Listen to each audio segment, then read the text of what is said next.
RBT family, what is the deal? It's your dog Willie Jack, and we are back, baby, back with more NFL action. How's everybody doing? How you feeling? It's football Sunday, so you got to be feeling at least all right. It's football Sunday, so you got to be feeling at least all right. I don't know about y'all, but I'm excited. I'm fired up. I'm ready to go. Got a bad taste in my mouth from last week. We ain't gonna talk about it no more. I got fresh football today, so I ain't gonna talk about last week no more. But I need that back. Yeah, I need that back. And not only do I got a little bit of a chip, not only do I got a little bit of a chip on my shoulder over here, and I get to double up and get back against Joe Flacco and them Bengals. So I'm fired up. I'm ready to go. I cannot wait. We've got tons and tons and tons of exciting football action to talk about today. We got some big matchups here. We've got some heavyweight matchups today to talk about. I cannot wait. And then also, of course, the international series is still going strong. The Washington Commanders and Miami Dolphins are at halftime overseas right now. And then actually, let me go ahead and give us a little live score. So, low scoring affair to this point. It's halftime. It's 6-6 at halftime. Like I said, neither offense really finding strong footing to this point at all. But we do still have an entire second half of football to go. So we'll stay tuned in and tapped in with that. Y'all know how we do. We'll keep that one in the background as well. And of course, I'll try to drop in some updates as we go along, especially if something exciting happens for sure. Okay, I see a few of y'all in the building. Let's see. Okay, here we go in the chat. Oh, first one in the chat, my dog, man. Pretty Tony the Painter said them Chiefs is back in action today. Hey, man, I'm going to tell you right now, boy. Y'all got a big one today. And here's the thing about it, bro.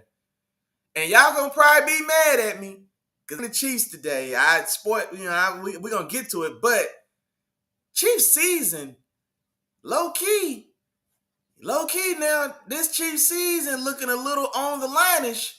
I'm just saying, a loss today, and I don't know. The Broncos are leading that division at 8-2. The Chargers are right behind them, I think, at 6-3. And the Chiefs right now, I think your Chiefs, y'all 5-5? Or y'all 5-5 or 5-4? But a loss today almost puts the division out of reach. I think a loss today probably puts the division out of reach. I don't know why Petty played a road playoff game to start the playoffs, but that AFC division might just be out of reach and y'all to get it done today. And then also, doubly, right, in addition to that, the playoff, them three playoff spots looking a little, them three playoff spots looking a little tight as well, man. So the Chiefs, this is a big one for the Chiefs. Like I said, this is a big one for Kansas City for sure.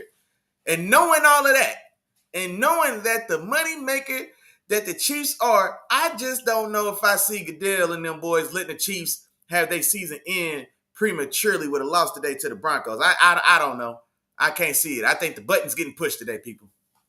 The button's getting pushed today. The button is getting pushed in Kansas City today. This is a no-lose game for Kansas City. Because ain't no way in hell Goodell's going to risk not even having the Chiefs as a viable possible candidate for some type of postseason runs. I don't know if I can see it happen.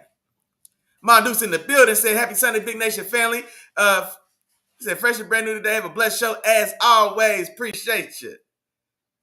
Let's see. Sis in the building as well. Say good morning to the good people. And look at y'all. Look at here. All right.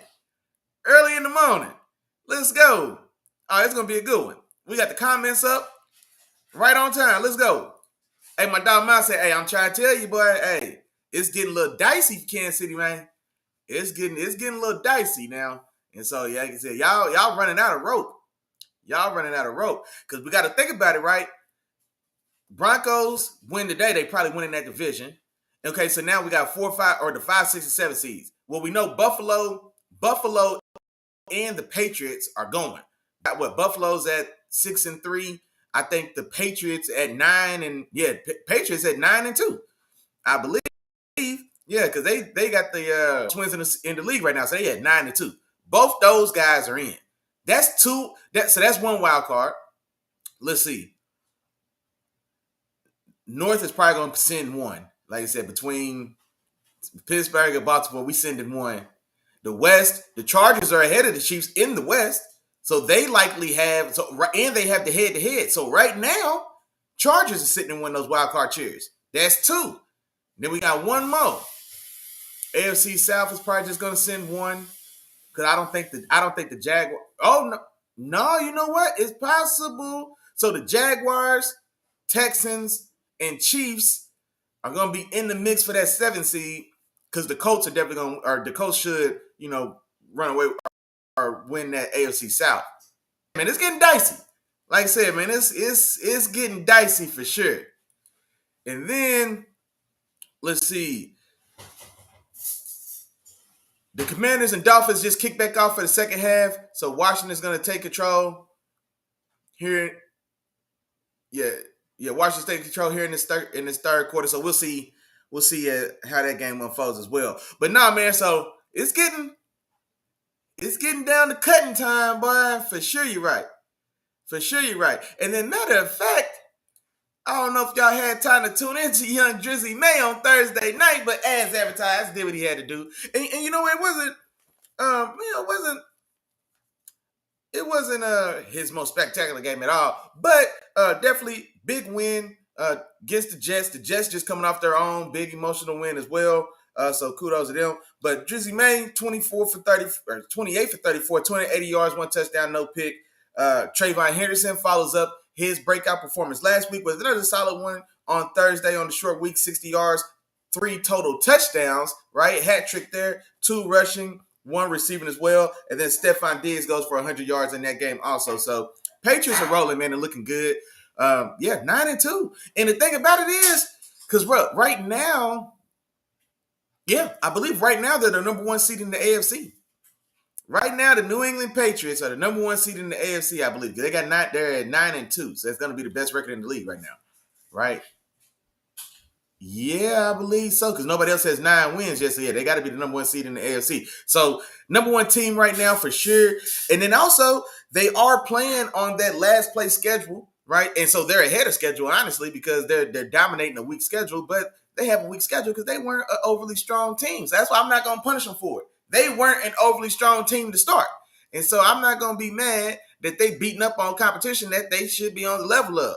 I ain't holding it against them. And so they're playing well. Man, I'm telling you.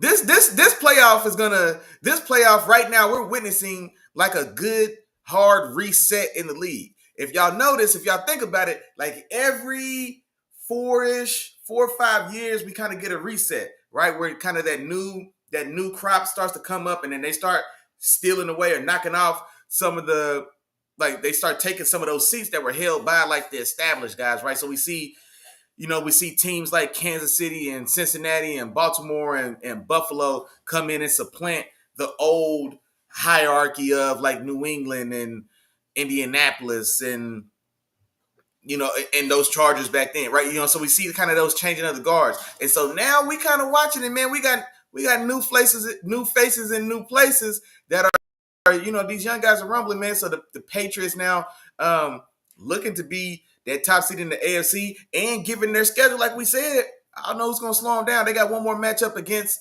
the Bills, right? They already won the first head-to-head, so they got one more matchup against the Bills. The rest of that division is food, right? And then I don't know who else they have on the back end of that schedule. I think they play Baltimore. Shit, if I'm a Patriots fan, I feel good about that game. And so, I don't know who's going to stop these Patriots, man. They got a clear road to that number 1 seed in the AFC. So it's getting dicey. Oh, update. I thought Washington just got in the end zone, but looks like they're going to call Bill Merritt down at the 1. He gave a little 6-7. You know what I'm saying? It might have been a touchdown, 6-7. I don't know. Oh, they gave it to him. Shout out to him. There we go. No, I'm tripping. That's Debo. Let's go, Debo. Oh, yeah, he broke the plane. Debo on the end around, getting in for the end zone, doing what he do. Let's go. Oh, I like that. Nah, they gave him fly motion left to right. and then it turned into like a little tunnel screen. Yeah, I like that. I like that, Washington. So Washington just takes the lead now, 13-6 at the top of this third quarter. But other than that, hey, hold on now. Hey, I see a few more of y'all in the views now. I don't see everybody dropping in that chat, man. Drop something, holler at your dog, man. Say what's up. Talk to me now. You know I talk back. Come on with it. But now let's go ahead and get into these games, man. First one up, Carolina on the road at Atlanta. I'm taking Carolina, man. I'm taking Carolina in this one, 23-20. And the biggest thing for me, so thinking about last week's game, now going against the Colts overseas, but Jonathan Taylor broke them boys off for what? Was it 250? 2.25? 250, 2.25, something like that, 2 or 3 touchdowns. And so the strength of this Panthers off team offensively is essentially, or especially, is the running game. Rico Dowdle now held in check this last week, but he's been a top, 4 rusher in the league as a part-time starter. And so if looking at last week's performance by this Falcons defense going against Jonathan Taylor. Now, Jonathan Taylor's a whole nother animal, right? Best back in the league right now. MVP of the league right now. Argue with your mama, right? But so I'm not saying Rico Dowdle's that guy, but the formula still applies, right? The formula still applies. Rico Dowdle may have a day-to-day is what I'm thinking. And so I'm going to give them that edge on the road. And then also the Panthers defense is pretty stout as well, right? J.C. Horn is playing fantastic ball at the cornerback position. Derek Brown is playing fantastic ball on that defensive line as well. And then Michael Penix, his accuracy can be inconsistent. And I don't love that Falcons offense either. And so I think this one just matches up. I like the matchups in this one for Carolina, especially on the strength of that run game. And I can't wait to see J.C. Horn and Drake London duke it out. Because Drake London been out here giving boys work. Quiet as kept, man. Drake London been out here working on boys, man. So I want to see what him and J.C. Horn do today. But I like these matchups a little better for Carolina, so I'll take them on the road 23-20. Oh, don't forget now, as always, if you got a score, you got something to say, drop it in the chat now so I can put you on the board. And I'll try to get to them timely so that they make sense when I read y'all comments. But moving on, Tampa Bay on the road at Buffalo. Now, this one hurts my soul. It's like picking between your two kids, man. I got Big Josh, and then I got Baker Mayfield. Big Baker Mayfield, man. I went back and forth. I struggled. Y'all don't know. You don't know the trouble I've seen. I had to pick between my two dogs, man, my two boys. I still don't feel great about it. I was going to say the score, but see, I'm not sure. Because once I say it, I kind of lock it in. So I wasn't sure. All right, I'm going to say it. It's all good. It's all good. Here we go. Yep. That was false alarm. I'm playing. All right, here we go. I'm taking Tampa Bay, Big Baker Mayfield over my dog, Big Josh. I'm going to tell you why. Buffalo, man, that coaching staff, what they're doing to Big Josh, it should be criminal, okay? It's one thing offenses look like since the exodus of Brian Daboll. Now, that also brings a good point out. I wonder if Daboll finds his way back to Buffalo while he works on his next head coaching opportunity, right? Because we've seen it happen, right? Matt Nagy went to Chicago and was terrible. Didn't stop bringing them back, say, hey, man, I don't know what you did in Chicago, but at Kansas City, money's still good in Kansas City. So you brought Matt Nagy back in, even as unpopular as he had made himself in Chicago. So why wouldn't the Buffalo Bills call O'Brien Daboll out, call O'Brien Daboll up, and say, you know what, big dog? I don't know what they had going on in New York, but the money's still good in Buffalo. Go ahead, come back home, big dog, because that Big Josh offense has not been the same since he left. And then now here's the thing about it. The offense has never really regained that same consistent explosiveness or dynamicism that I feel like they had under Daboll. But then also at that time, the defense was better. The defense was more consistent. Well, now the defense ain't playing that great. And so now we've got Big Josh in an ever degrading offensive scheme, and now the defense isn't a strong enough comp it has been, and we're getting these inconsistent performances from Big Josh and these Buffalo Bills, man.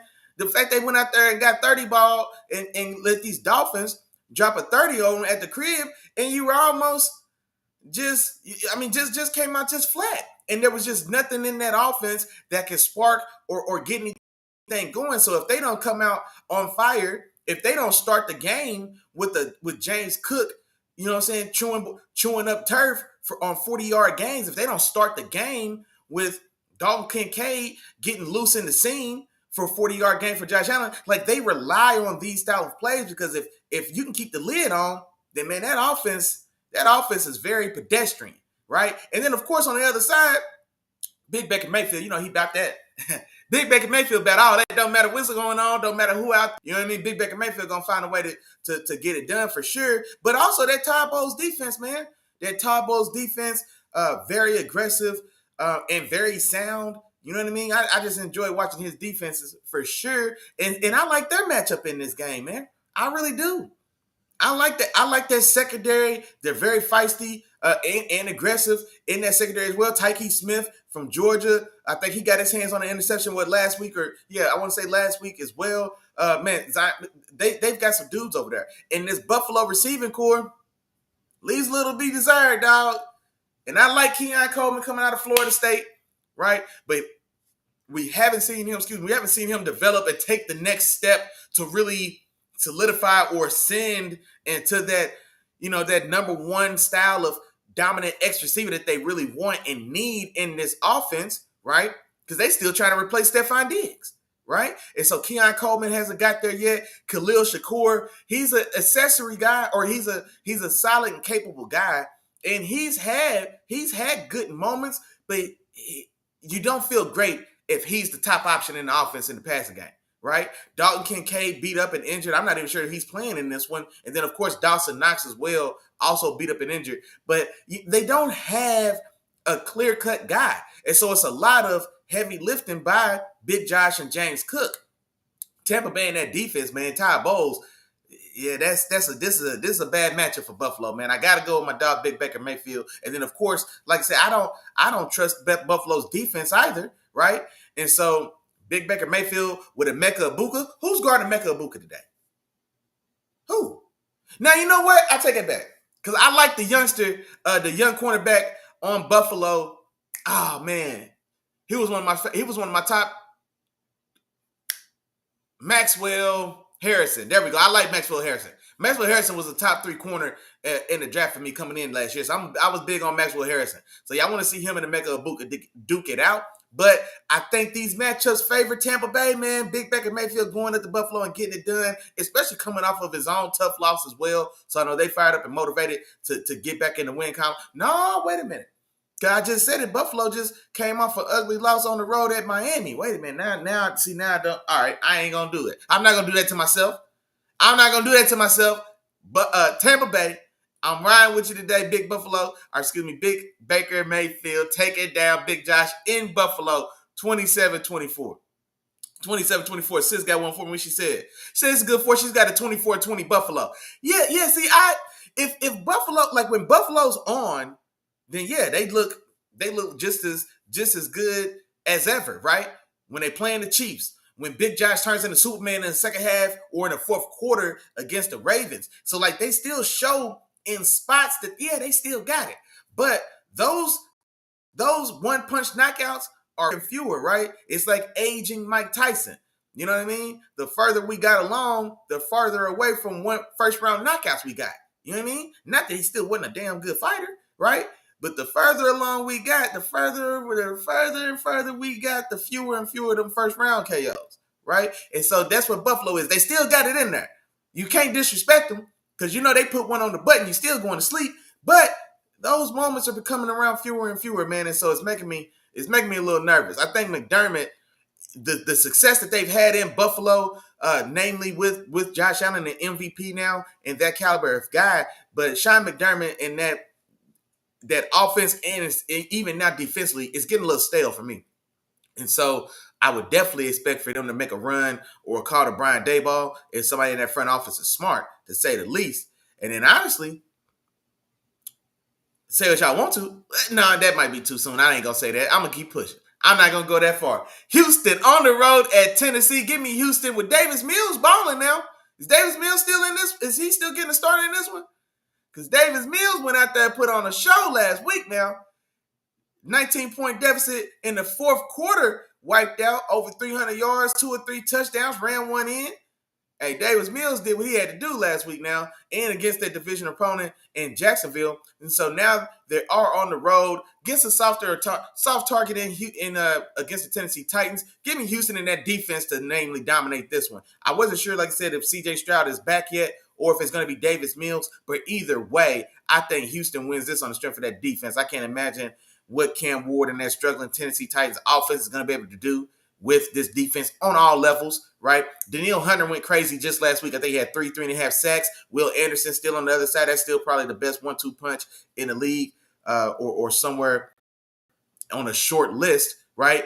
I love that secondary in Houston. Derek Stingley Jr., when he's not guarding Jackson Smith and Jigba, everybody else is strapped, right? And so I like that there. They don't on the outside enough that's going to cause anybody trouble. And I like the rest of that secondary as well, man. I really like that young safety out of USC. I can't think of his name now, but he's a baller. You know what I mean? I like him. Old boy for Georgia, Lassiter, Kamari Lassiter is on the other side of Derek Stingley Jr. Brings like the physicality and aggression to kind of pair with the downfield lockdown style of coverage that you get for Derek Stingley. So I like that Texas defense. I really do. And yeah, I think they should get this done. I'm going 24-13. Oh, hold on. Hell no. Stop the presses. Somebody call the law. I know that ain't my dog. Hey, my dog Loke in the building, man. He said it's the Memphis Titans, man. The Memphis Tennessee Titans in the building, man. What's going on with you, man? He said it's the Memphis Tennessee Titans. Hey, man, South Memphis at that. You know what's going on. That boy said, hey, that's South Memphis finest right there, man. Shout out to my dog. For sure. For sure, man. We're going to keep it moving. Chicago on the road at Minnesota, man. Give me Minnesota to get this done. 27-24. This one was a tough call for me as well. The Bears are playing pretty good football now. Ben Johnson and that offense are cooking, right? Caleb Williams is coming into his own. Caleb Williams had a fantastic game last week. And we didn't talk about it enough, and that's on me as well. But even in the greater media, man, there wasn't enough said about the performance that Caleb last week. So they're playing damn well. The Vikings, they're getting in crunch time as well, man. Right? JJ McCarthy's back. It's been a little up and down, right? But they when you go to Detroit and beat Detroit in Detroit, I'm not gonna put nothing past you, and that's what Minnesota did. Now they do get Chicago in their building. That was a big thing for me as well. I went with Minnesota in their building. Brian Flores in that defense, him matching up with Ben and that Caleb Williams-led offense. I'm gonna give the edge to Minnesota at the crib. I'm going 27-24. JJ McCarthy, man, we just need a little more consistency because he's aggressive and especially aggressive downfield, which I appreciate, but he's way inconsistent in his aggressive. And so we've got to find a happy medium. We want you to be aggressive. We want you to go downfield, but we also want you to do it in the right instances. Know when to call your shot, right? And so that's what I want to see here. Chicago's defense leaves a lot to be desired, which is another thing I like about this one. They're getting almost no pass rush in Chicago. And so J.J. McCarthy, he's able to use his legs a lot in this one, move around, run. I think he may run. I think he's going to throw a couple touchdowns because that Bears defense itself isn't playing strong really in either front. And so I do think Justin Jefferson is going to be able to have himself a day, and that's assuming that J.J. Gets on the ball. J.J. McCarthy is able to get on the ball. If J.J.'s on a day, I think Justin Jefferson has himself a day. And then I also think J.J. McCarthy, look, J-Mac, man. J-Mac is, because it's too many J's over there. Justin Jefferson, J.J., there's too many. J-Mac, man. J-Mac going to use his legs today as well. And so I think this could be a day he gets somewhere around 50 yards rushing, and I think he might get in the paint as well with his legs. And so I think this one, I like the matchups for Minnesota, especially at home. And like I said, I think Brian Flores and that defense are going to be able to heat up Caleb Williams a little bit. And then now, honestly, Caleb Williams, nah, I'm going to leave that alone. I'm going to leave. Give me Minnesota 27-24. Yeah, I'm going to take it. I like it. That's going to be a good game, I think. Green Bay at the New York Giants. Famous Jameis makes his 2025 debut. Famous Jameis is making his debut. Give me the Giants. I don't want to hear nothing else.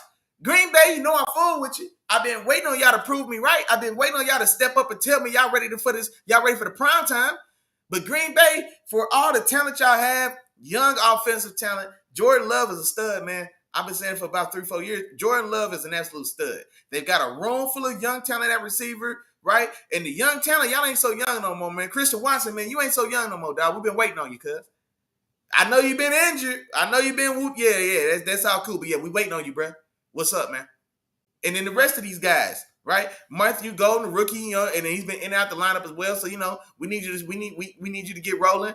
And then the rest of these guys, Romeo Dobbs and whatnot, I feel like he shows up every 3 or so games. Romeo Dobbs shows up and gets 2 touchdowns randomly, right? I know Jaden Reed is a little banged up. Josh Jacobs as well, toting the ball.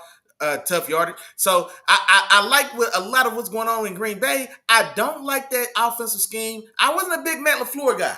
My dog Chop, he was a bigger LaFleur guy than me. I wasn't a big LaFleur guy, and I feel like the more and more I watch from Green Bay, the more I'm starting to feel like, man, I wasn't wrong about that. I don't like what this offense is doing. It feels like they always kind of start so slow, and then like it's hit or miss. It's very streaky. Like if they're able to hit some of those shots, if Jordan Love is able to capitalize and hit some of those shots downfield, then it can look explosive. It can look like they can race with anybody. But then too often it looks stale, man. It looks stale or stagnant, and they just kind of get in these ruts that they can't get out of, and it causes them to lose to teams that they shouldn't. You know what I mean? You lose to the Carolina Panthers at the crib in Green Bay when Bryce Young throws for 130 yards. Get the hell out of here, man. That's crazy. So I wanted to take Green Bay, but then no, man. Famous Jameis out here. Give me the G-Man. Famous Jameis leads the G-Man to a dub in his debut. Give me 24-21. And I'm going to tell you right now, in typical Jameis fashion, you're going to get the best of both worlds today, baby. Famous Jameis may throw for 337 yards. He probably going to throw for 3 touchdowns. Now, he might throw 3 interceptions. Whoop-dee-doo. We might go to jail for life. Whoop-dee-doo. Famous Jameis give me 330, 3 touchdowns, and 3 interceptions in a dub. Whoop-dee-doo. Give me Famous Jameis and the G-Man to get this done, man. I don't want to hear it. You can say what you want to, man. I'm riding with Famous Jameis, man. Crab legs on me tonight, Famous. The crab legs on me tonight, Famous. Go get you a dub today, man. I can't wait to see that one as well. Like I said, we got some good-ass matchups today.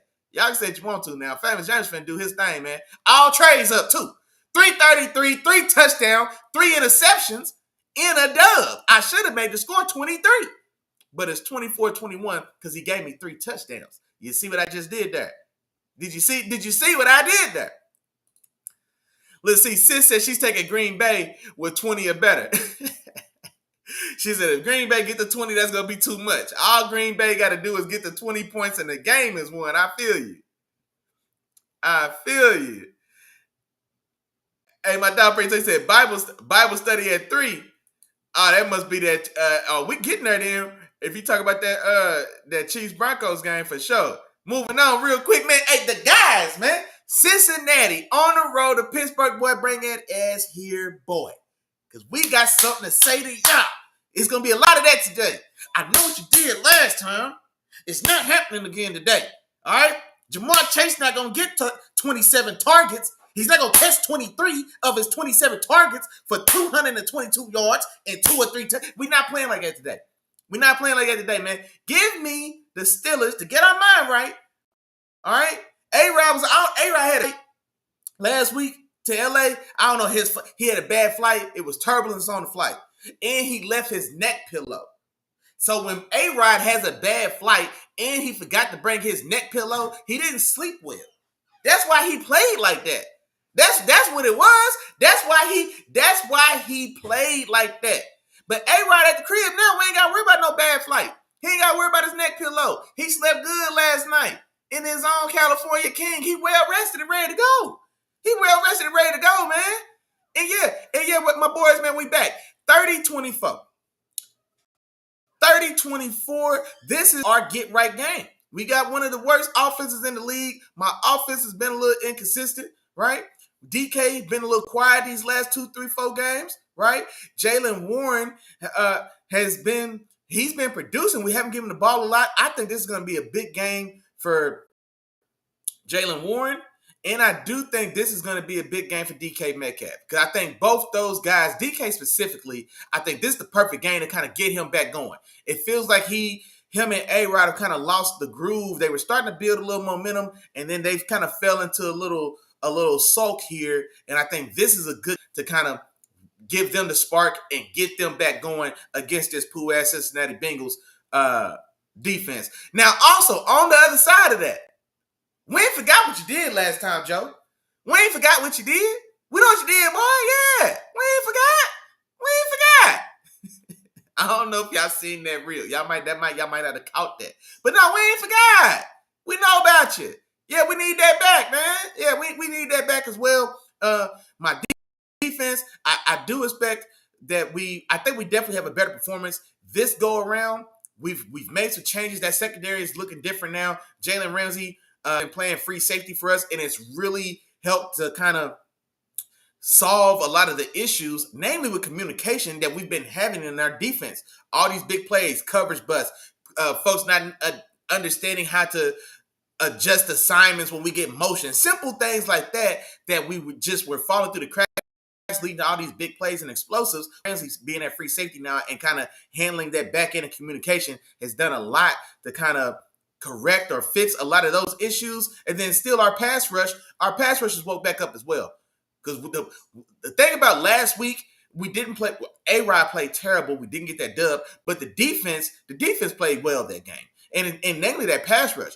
Justin Herbert had the dogs on him, man. We got after him pretty good in that game. Now the second half or the secondary didn't necessarily hold up. Of course, Brandon Eccles, letting Ladd McConkey get you for a big one, then you don't need security tackle. I'm done talking about it. But be that as it may, man, give me the good guys. Pittsburgh, 30-24.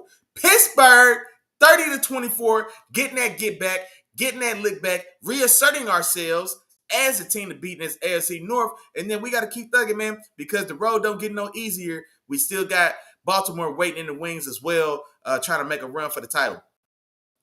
So can't wait to see that one as well. Tuned in.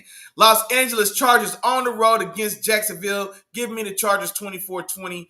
And I don't feel good about this for either team. I don't trust these quarterbacks, dog. I just don't. Y'all know how I feel about Trevor Lawrence. I can't believe that man. That man's a smooth criminal, boy. $55 million a year, Trevor Lawrence. And then Justin Herbert, a hair above. But no, it's still a lot of inconsistencies there as well, man. And also, every time I see this matchup, or now that I see this matchup again, it harkens me back to Justin Herbert's epic playoff crumbling when he was up three or four touchdowns at halftime in that game in the wild card, and then letting a young Trevor Lawrence and that team come back and take that playoff win from y'all. So like I said, this one, I don't feel good about either of these teams truthfully, but I will take the Chargers and Justin Herbert 24-20. I think that Chargers definitely should be able to impose his will today. Jacksonville, Travis Hunter on IR, Brian Thomas Jr. injured and beat up, and then not consistently when he's not injured or beat up. And then Jacoby Myers just got there from the Raiders. But the thing about Jacoby Myers, he's a fantastic guy to have on the roster as well. But you feel better if he's your high quality 2 or 1B as opposed to slot them into that spot as the true to form. That's not really been his bag. But I do like this matchup better for the Chargers, even on the road. So give me those guys 24-20. Let's see. My dog Miles got another for me. He said, Duval, what's going on? Duval, what's going on? He taking them Jacksonville Jaguars. You taking Funky Trevor? You going Funky Trevor to get you a dub? I don't know, man. I can't trust Trevor Lawrence, dog. I just can't do it. I just can't do it. We'll say, Sis got one for me. She said, Phil's going to be a nail biter. Oh, okay, I got you. Yeah. 27-20. Yeah, we'll take it. Come, we'll take it. Oh, my dog said, James the preacher. Oh, yeah, hey. Oh, he going to be spitting that gospel today, but oh, my God. Oh, bruh. Imagine Jameis Winston's speech today, making his first start. Ain't no telling what he might say. You know he mic'd up. Ain't no way he mic'd up for this game. If he not mic'd up, I want the production crew let go. Whoever lets Jameis on the field today and he's not mic'd up for NFL films, boy, turn in your papers. Go ahead and turn in your papers, bro. Your services are no longer needed because obviously you don't know what you're doing. If famous James ain't mic'd up today, I can't wait to hear the speech on ESPN because I know he's going to be talking that talk. I hope he's done eating W's, though, because that one is, boy, look, I can't laugh that hard no more. I know James got something cooking today for sure. For sure. Now, next one, man, this is the game of the week. Seattle, Sam the Man Darnold traveling to Los Angeles to take on my dog Chop and Matthew Stafford's Los Angeles Rams in a battle for the NFC West. The two teams at the top of the division. I want to say Seattle's 7-2, and I believe the Rams are the Rams 7-2, I believe, and the Seahawks 6-3. It's bothering me now. Now I can't think about it. But I know these teams, I think the Rams have a 1-game lead on the Seahawks, but this is their first head-to-head matchup, right? For this division title, or for this division chase, or this division. Yeah, this division chase, forgive me now, that's winding down in this NFC West. And then also, we still can't forget about San Francisco as well. San Francisco took their lump. They split with the Rams already, so they're done. I think they still have a matchup left to go with the Seahawks, so they're still in it as well. And Brock Purdy is expected to make his return to this San Francisco lineup. I'm not sure if it's this week. It may not be this week, but I think next week, I think it's definitely probably going to be the timetable for sure. So this NFC West is hot.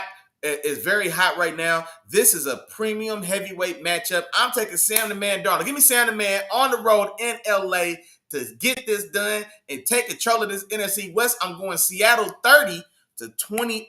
I think this is going to be a fantastic back and forth affair. Matt Stafford lighting it up with him, Devontae Puka Nacua, Kyren Williams, who's been running the ball here pretty good here lately as well. So I like everything they've got going on there offensively. Defensively, I like some of the pieces during that Rams defense, but on the whole, I give the edge to Seattle's defense. I really like that Mike McDonald system, what he does there. Leonard Williams playing fantastic football. I like what Mike McDonald's doing with the young guy, Nick Imawari. Big body, athletic safety. They move him around. They use him in a lot of ways. And then, just like I said, that defense, man, they fly around. They're creative. The pressure comes from any and everywhere at any time is what I really like that. And then also, man, Sam the Man and Jay is saying, who's guarding Jackson Smith? Right? That's my biggest question in this game for the Rams. Who's guarding Jackson Smith? Nobody. Jackson Smith won $130, 2 touchdowns for Jackson Smith. Book it right now. Who's guarding him? I can't answer you. I can't answer you. Give me Seattle, man. Sam the Man. Now, what? No. Before I say that, because it's not all peaches and cream for the Seahawks as well, their running game has been incognito, to say the least. Kenneth Walker III, Zach Charbonnet, we haven't had quality, consistent production from that run game, right? And so that is troubling because you never want to just go into one of these heavyweight matchups one-sided, right? You don't want to just go in there with one hand. Don't matter how strong that right is, you still want to at least be able to throw the left. You know what I mean? You still want to be at least able to throw the left, and they've been playing a little pass heavy of late. But I do think this one definitely has the looks of a heavyweight shootout. And I want to give the edge to Seattle. Maybe it's my little biasness a little bit. Maybe, man.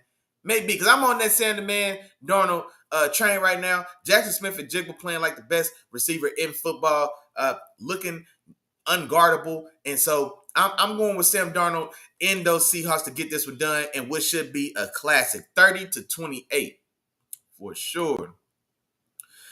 Speaking of NFC West, man, so all 4 NFC West teams are matching up today against each other. Okay, so this is a big week for the NFC West. San Francisco on the road at Arizona. Give me San Francisco to get this one done. 24-20. Jacoby Brissett making his second start as the official starter for the rest of this season, right? Since he's unofficially, I guess, supplanted Kyler Murray, right? That writing's on the wall. I know there was a lot of talk about the injury and implications. No. They're moving on, right? So we'll see what happens to Kyler after this season. But be that as it may, give me San Francisco on the road to get this done. Like I said, I believe Mac Jones is still starting this one. I know there's talks about Brock Purdy. His timetable for return is approaching. I'm not quite exactly sure when that is, but be that as it may, Mac Jones or Brock Purdy, I do like the Niners in this matchup. I think they get it done 24-20.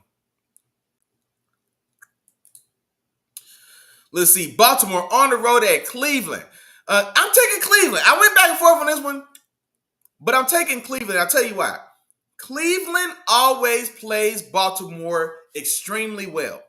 Cleveland's defense matches up with Baltimore's offense probably better than any other team in the league. They routinely play them hard, play them tough, and even in Baltimore's best years, Cleveland not only puts up a fight, but they win their fair share of these matchups as well. One thing I saw, and I didn't actually see the article myself, I saw Ryan Clark make a post about this. So I put it in the subcaption there. Apparently, Bleacher Report released an article claiming that Lamar Jackson is the most overrated quarterback in the league. That's crazy. That's crazy blasphemous. And one thing, and I think Ryan Clark in his post, if you didn't see it, I'll summarize a little bit because my thoughts don't stray. There's no way he could be overrated for one. We're talking about a multiple MVP. He won 2. He arguably could have won 3, right? And just his trajectory as a player. Like I said, and Ryan Clark, like I say, almost took the words from my mouth. Talk about a guy who the league tried to bully into becoming a receiver, tried to bully into becoming a running back, right? He almost fell out of the first round as a Heisman winner, put up massive numbers at Louisville and against premium high-level competition. You know what I'm saying? And so this is a guy, just his route. Now, he still win the first round, so I can only feel so bad for him. I'm not saying all that. But just the way he had to get there, doing it his way. You know what I mean? Like not buckling down, not cowing down, not cowing down, not buckling, not being, like I said, not being coerced into doing what he didn't want to do. Now, I'm a quarterback, man. I don't have to run. Y'all seen I'm fast. I'm a quarterback and I'm fast. You can watch my film. And he stood on that. And then in his opportunity, right, the first year, because we forget his first MVP was his first full year as the starter. Because that first rookie year, I think he came in and started like the last 6 games. That next year, he was the league MVP. Come on, man. That next year, they set the Baltimore Ravens franchise record for wins.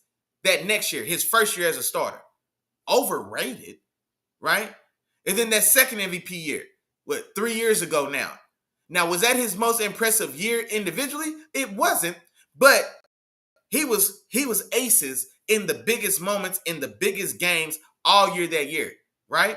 So, it was one of those fickle MVP race years. At it. Last year, he probably had what could be argued as the best individual single season the quarterback's ever had. It can be argued it was the best individual single season that an NFL quarterback has ever had. And I'll tell you why, if y'all forgot. His efficiency, it was A-Rod level efficiency. Over 4,000 yards. His touchdown to turnover ratio was 4-1? Roughly 40 passing touchdowns. He threw less than 5-6 interceptions. That's prime A-Rod. Prime A-Rod got 3 MVPs with that same season. 40 touchdowns to 4 interceptions. Now, we know what A-Rod didn't do in any of those seasons.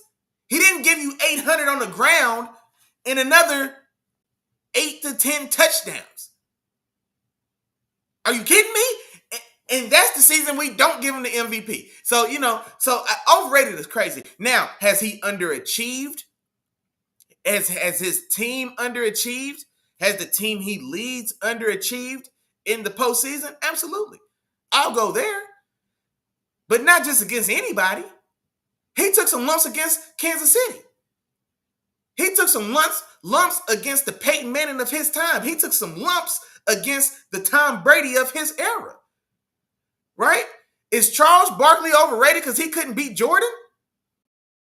Is Patrick Ewing not great because he couldn't beat Jordan? Is Hakeem Olajuwon not great because he can only win 2 rings when Jordan left to go play baseball? So are these guys underrated? Or were they in the ring with Jordan? Did they just happen to come around when Prime Jordan's here? So Lamar's he's not underrated. He's not overrated, excuse me. He's not overrated. But shit, Prime Jordan is in his era. He's got to find a way to get them 2 Hakeem rings. That's all. But I'm not going to say he's overrated. Yeah, hell no. He can't be. 2-time and arguably 3-time, and he's got a top 3 individual season we've ever seen in football. Period, man. You can argue with your mama about that one. But yeah, I say all that to say I'm still taking Cleveland to get this dub. And this is going to be a Myles Garrett game. I'm putting this one square on you, Myles Garrett, because I ain't going to say Dylan Gabriel going to give us much of anything. Or I'm not going to count on anything exceptional, right? Because dink and dunk football, trying not to turn the ball over. They need Quinshon Judkins to have a day as well to kind of keep the defense fresh, for one, and also keep some pressure off of Dylan Gabriel because you don't want him to just get in a firefight against Lamar Jackson. But that defense at home, these matchups, Myles Garrett, right? I need to see you again today, big dog. This one of those days where we need to see Myles Garrett is good for those 2 or 3 quiet weeks, and then boom, 5 sacks against XYZ. 2-3 quiet weeks, boom, 2 sacks and 2 strip sacks, 2 sacks and 2 forced fumbles against XYZ. So I think it's time. I think this is another one here for Myles Garrett and that defense to really get after Baltimore, and it's specifically Lamar Jackson. I think they make it ugly. I think they make it tough, and I think they get this dub 20-17. 20-17, where I'm going. What my dog Miles said. He said, you go for Cleveland like you go for Jacksonville. Hey. Hey, you ain't lying, boy. Hey, Cleveland, I need you to get this done, man. Hey, Cleveland, I need y'all to hold this down, man. P.O.P. You know what I mean? Hold it down, man.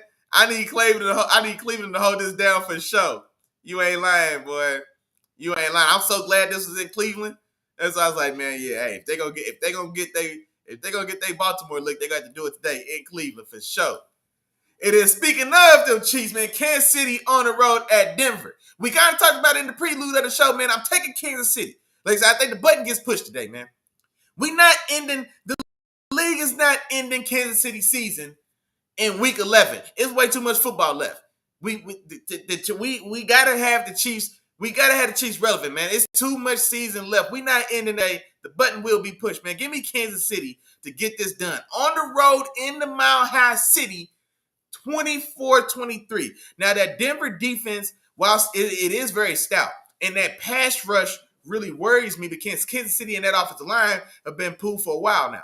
And you got Nick Benito and Jonathan Cooper. Shout out my dog Coop. You got both those guys coming off the edge, both fantastic players. Nick Benito's not getting enough credit as we know he's a good pass rusher. We know he's dynamic. We know he's explosive. But it still feels like his name isn't like it just doesn't roll off the tongue that this is a top 3 pass rusher in the league. You know what I mean? Like we still have all the old names. We still have Myles Garrett. We still got Michael Parsons. We still to an extent got my dog TJ Watt, right? So we still got that old guard. But now Nick Benito has arrived, man. I don't know if there's a quicker first step in football.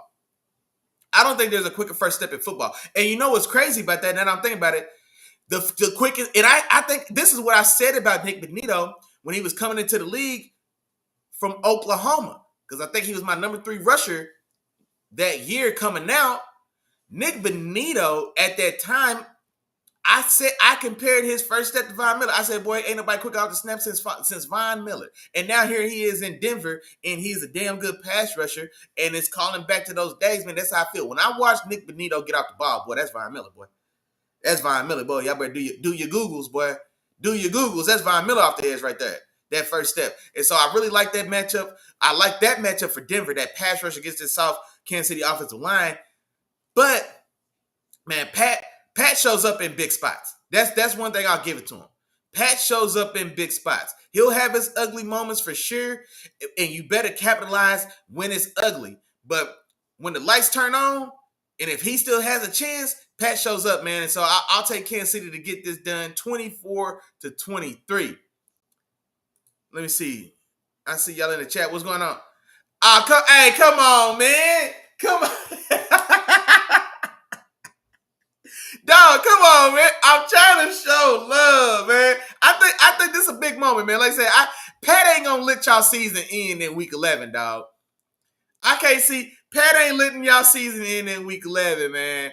Pat ain't gonna let that happen. And if Pat can't help it, Goodell not gonna let that happen. Like I said, the do not break glass, with the button under it, it's primed and ready to go today. So I think either Pat rises and gets it done, or somebody pushes the button. But we not ending Kansas City season in week 11, man. I think the Chiefs get it done. And then also, I'll tell you another thing as well in this one. Patrick Surtain's out.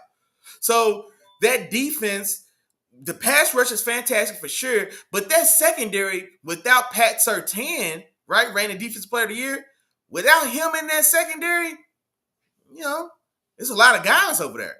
Riley Moss is cool. That's cool, little fella. Chris Abrams drained. Mizzou, I fool with you, big dog. That's cool. Yeah, that's cool, little fella.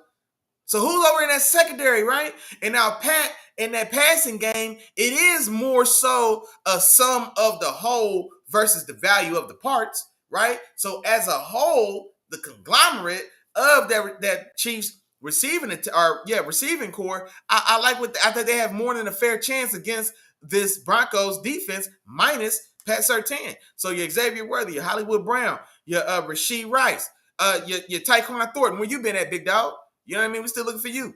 Old man Kelsey, man, get them legs loosed up. You know what I mean? Get them legs loose today.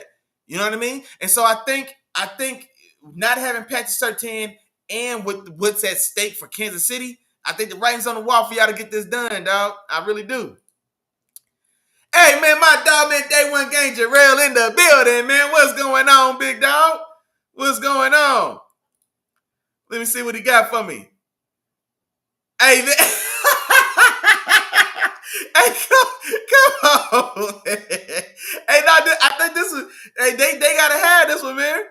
They gotta have. Hey, Miles, man, tell him about the hungry man and the starving man, dog. You know what I mean? Tell him about the hungry man and the starving man. Real spill, man. Chiefs are starving right now. Broncos hungry because they young, they exciting, they in the lead, they trying to win this division, take this division away from Goliath, right? This is David who got the up on Goliath. So they hungry, right? They hungry to break through, to prove themselves. Like, no, we really here. This is a prove it game to themselves. How serious are we? Just how real are we? I know we won our head-to-head matchup with them earlier, right? But this is the one right here. Can we put the nail in their coffin? Can we end their season right now today? Right? That's the question that Denver has to be asking themselves. And then also, Bo Nix, man. Bo Nix not playing great ball as well. So Kansas City's defense against a very inconsistent Bo Nix, right? A very inconsistent passing attack. J.K. Dobbins, my dog Miles reminded me last night that J.K. Dobbins is out. J.K. Dobbins on IR. He was top 6 rusher in the league, I think, statistically. Now, I like the young guy, R.J. Harvey. R.J. Harvey was my RB2 coming into the draft. Out of UCF, I was a big R.J. Harvey fan. So I love that draft pick of him. And honestly, I'm excited to see what he could do. But he's got a tough order today, dog. That Chiefs defense, led by my dog Leo Chenal. Come on, man. Chris Jones still over there, still thugging. Nick Bolton, Drew Tranquil. Man, and shout out to my dog, Keandre, boy. Keandre, I think, was trying to tell me, like, man, he's like, I know you like Chenal, but, man, go ahead and look at Tranquil as well. And I listened to him. I'm starting to come around on Tranquil, man. I'm not going to lie. I'm starting to come around on Tranquil. I really am, Kansas City fans. Shout out to my dog, Keandre. He was like, hey, man, you might not be giving Tranquil enough love. I was like, let me go back. Let me pay attention. And he really got my attention to start the season, week 1 against the Chargers, when he got on Chris Jones' ass for getting greedy, diving inside, giving up that edge, and then Justin Herbert takes it 24 yards up the sideline to put the nail in y'all coffin. And, boy, he got on Chris Jones' ass. Boy, I said, oh, I like that. Yeah, ain't nobody bigger than the program. Yeah, I like that. Yeah. So I've been paying attention. I'm coming around on Drew Tranquil. I'm coming around. And so I see this Chiefs defense, right? I see a struggling Bo Nix, an inconsistent passing game. J.K. Dobbins is out. I like R.J. Harvey, but a rookie making his first start now, I just don't know where to go with that, right? And then, of course, Patrick Surtain is also out on that defense, and he's really the guy that makes everything else work.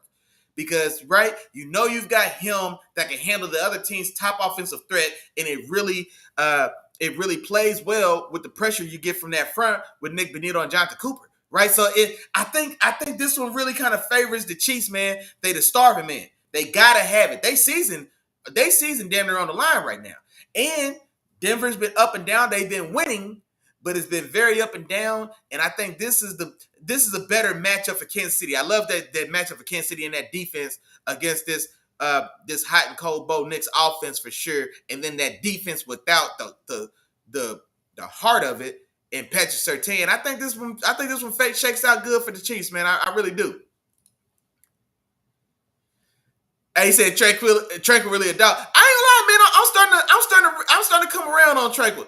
I didn't know he's a tattoo artist. Where the hell he finding time to tat boys up? Matter of fact, next time I'm in Kansas City, next time we in Kansas City, we going to the Drew Tranquil tat shop then, man. Next time we in Kansas City, man, I need you to make that call. I know my dog Miles. If y'all know my dog Miles, he plugged in the city, man. He plugged in the town, man. Next time we in Kansas City together, man, we gonna have Tranquil get us right, man. That's what we gonna have to do then. If he tatting boys up, he gonna have to get us right. But yeah, I'm coming around on Tranquil. I ain't gonna lie to you. I'm coming around on Tranquil. I'm coming around a little bit on him. I want to see him today, matter of fact. I'm gonna be paying attention to him today. Sunday night football, man. My dog day one game, Jarrell. I hate to do it to you. Dog.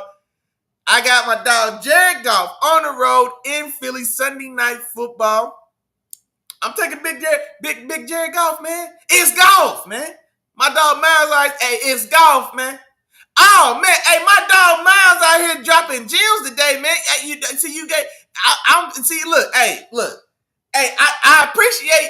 appreciate what you're going to. I'm not catching none of them, bro. Hey, I'm not catching none of them. Hey, I'm not catching none of it, bruh. My fault. Hey, I was sitting there like, damn, that boy tatting too? God damn. Hey, now I got you here at the tattooing boys on the field. I got you. Oh, I'm tripping, cuz. I'm tripping. Shout out my dog, man. Hey, man, I must be feeling slow. Hey, you know what, Miles? It's your fault. It's your fault, boy. Had me up past my bedtime. I wasn't as fresh this morning for the show. That's your fault. Because I really should have caught all them. You know what I'm saying? I should have caught all them. Yeah, I appreciate your ism this morning, my dog. I appreciate your ism this morning. And man, my game still sleep. I'm gonna tell you right now, boy. My game sleep, man. I'm gonna tee up right now, though. I'm on point now. I see what we got going on, man. Detroit on the road at Philly. Give me my dog Jared Goff, man. 28-27. This gonna be a damn good game too. This could have been the game of the week also for me, but that Seahawks and Rams matchup, man, I had to give it that one. And it's a heavyweight matchup like this, but it's also a divisional heavyweight matchup. And these are two of the top 4 teams in the league, in my opinion. And so I went there. This is also, I think, 2 of the top 5, because I still think Detroit's a top 5 team, right? And so these is heavyweight matchups. I'm taking Jared Goff. Hey, man, A.J. Brown at it again, dog, and it's not his fault. But they releasing footages and clips of it. The boy can't even play Madden. A.J. Brown playing Madden online, throwing himself touchdowns. He got to throw himself touchdowns on Madden, and boys is clipping his Madden chats and leaking his audio. The boy just wants the ball. Just throw the man the ball. Is he asking too much? And so I see this scrappy Detroit Lions defense, right? Terry Arnold and the guys, Brian Branch, Kirby Joseph. Yeah, Kirby Joseph as well. So this Aiden Hutchins still over there thugging as well. So, we got this scrappy Lions defense for sure. We got Jared Goff and that offensive juggernaut, Jahmyr Gibbs, best back in the business. That's my dog right there. Shout out to you, boy. And then David Montgomery, man, I really like him. I really like his compliment. And I like his aggressiveness. I like his attitude. I like the way he plays the game. I like listening to him talk about the game. You know what I mean? And so I really like him there. J-Mo balling here lately as well. Man, just one of the man. He's got to be one of the top 4 deep threats in the league right now. You know what I mean? So I really like what they got going there. And then, of course, you still got Mr. Consistent, Amon-Ra St. Brown, that's getting busy right there in the intermediate parts of the field for sure. So I really like what they got going on there. Philly, man, there's so much smoke. I know there's fire in that locker room, man. And so this one, if history has proven us anything to us, A.J. Brown probably has 4 targets in this game, and 3 of those targets probably come in the second half. That's not enough, man. That's not enough, especially with this Detroit Lions offense, man. If they're firing on all cylinders, then you got to be firing on all cylinders as well. And Philadelphia, man, that engine been slipping all year. Man. I can't. First, I thought maybe for whatever reason they just couldn't get it to AJ Brown. I'm just convinced right now they just don't want it to give it to AJ Brown. I don't know what it is. I don't know what AJ Brown did to Jalen Hurts. I don't know what AJ Brown did to Jalen, but whatever it is, man, it's deeper than rap. Because at this point, ain't no excuse. It's deeper than rap, man. So, AJ, I don't know what you did to Jalen, man, but you need to hash that out, man. You need to make that right. Because he took it personal, bro. Whatever you did, he took it personal. But yeah, so if you're telling me that we're not going to use all the weapons available to us as the Eagles, then I got to go Jared Goff and the Lions, because Jared Goff ain't pulling no punches. Jared Goff ain't holding no picks. Jared Goff going to get the ball to J-Mo. Jared Goff going to get the ball to Amon-Ra St. Brown. Jared Goff going to get the ball to Sam Laporta. He going to get the ball to Jahmyr Gibbs as well. You know what I'm saying? Jared Goff going to get all them weapons involved. Jalen, for whatever reason, I don't know what happened, but it feels like he absolutely is determined to win without A.J. Brown until somebody every now and again gets in his ears like, all right, it's been 3.5 quarters. Throw A.J. Brown the ball. I don't know if that's the game. I don't know if this is the matchup that you can do that in, man. I don't know if this is the matchup y'all can do that in, Philly.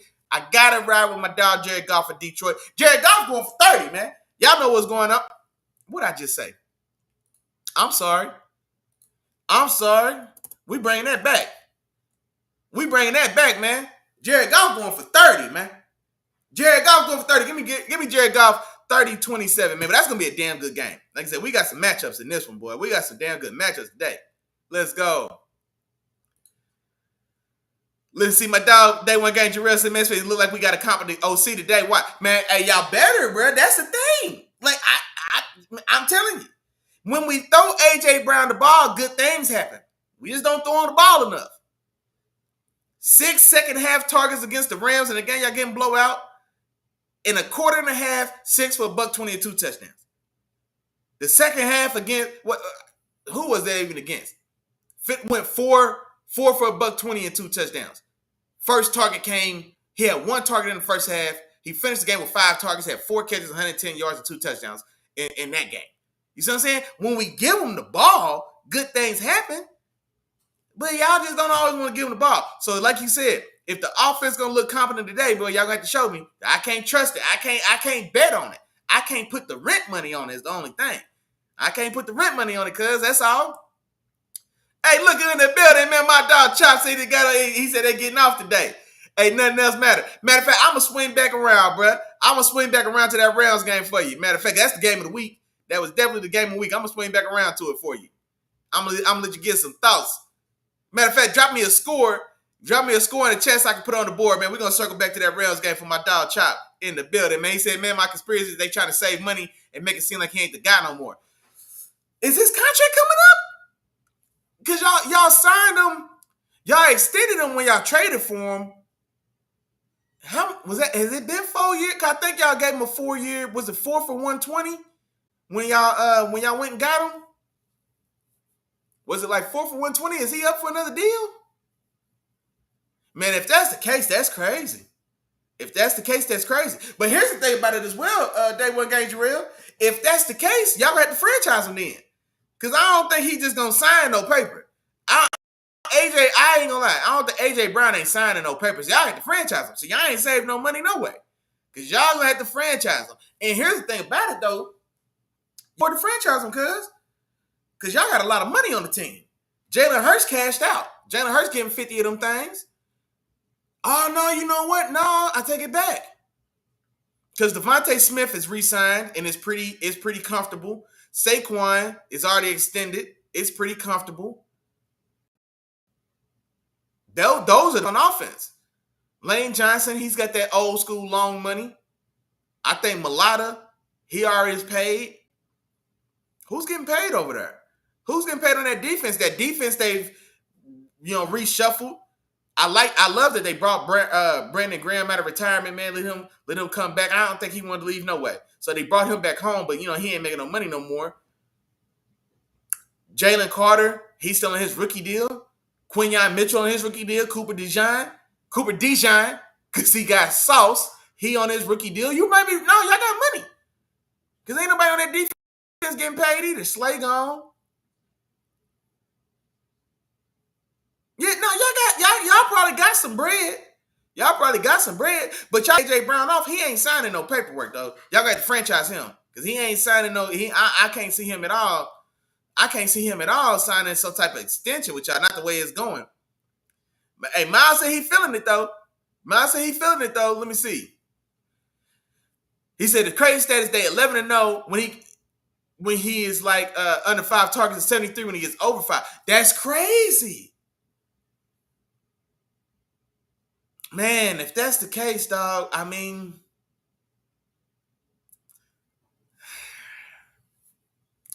man, I don't like that though, man. I don't like that. I mean, now maybe it's the case. I'm going to think about that. That's a hell of a stat. That's a hell of a stat.